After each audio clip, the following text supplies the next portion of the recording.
Just because his younger brother said he needed his help, the older brother would go through fire and water for him. One day, a car drove into the town's bank. The teller was hijacked by two robbers before he could even get inside. The two robbers demanded the teller find all the cash, but the teller told them that only the bank president's safe had cash. Upon hearing this, the robbers waited for the president, guns in hand. A few minutes later, the newly arrived president was shocked by what he saw.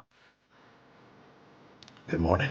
After the brothers got what they wanted, they excitedly drove off to the next bank. At the next bank, a cowboy was making a deposit. Suddenly, the robbers barged in with guns raised. Turner raised his gun and threatened the teller, demanding that all the loose change in the cash drawer be put into a bag. The cowboy, however, remained calm and leisurely tried to talk the robbers out of doing something so stupid. After hearing this, Turner immediately told Toby to search him, but when Toby found a handgun, he just set it down on the counter. In that instant, Turner felt utterly helpless. Once they got the money, they turned and fled. The cowboy immediately grabbed the handgun and chased after them. Fortunately, due to the cowboy's poor aim, the brothers managed to escape, and the two in the car were complaining about the situation just now. Soon after, they reached Toby's farm. As soon as they entered the farm, Turner drove the car into a pit. Toby then used an excavator to bury the car and destroy the evidence. While Toby was counting their spoils, he informed his brother of their mother's death. Turner went to their mother's room, and seeing the empty, uninhabited room, he couldn't help but shed a tear. Because he had been locked up for the past few years, he hadn't even seen his mother for the last time. Meanwhile, after receiving the report,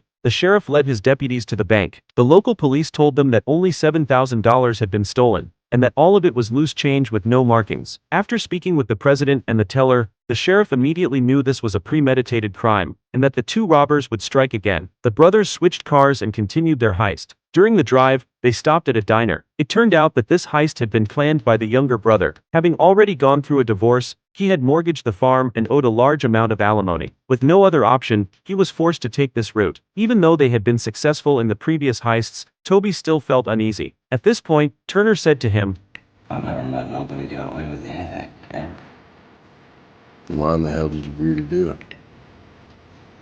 Because you asked, little brother.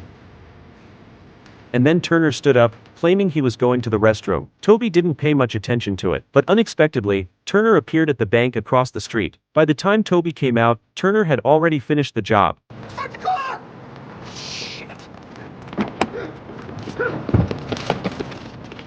Back in the car, he bragged about their success. Toby scolded his brother for being reckless, as the bank wasn't even part of their plan. Reluctantly, the car was destroyed again. After switching cars, they headed for the Indian Casino City. Meanwhile, the sheriff had arrived at the recently robbed bank. After questioning, he not only learned about the brothers' appearances, but also had further speculation about their plan.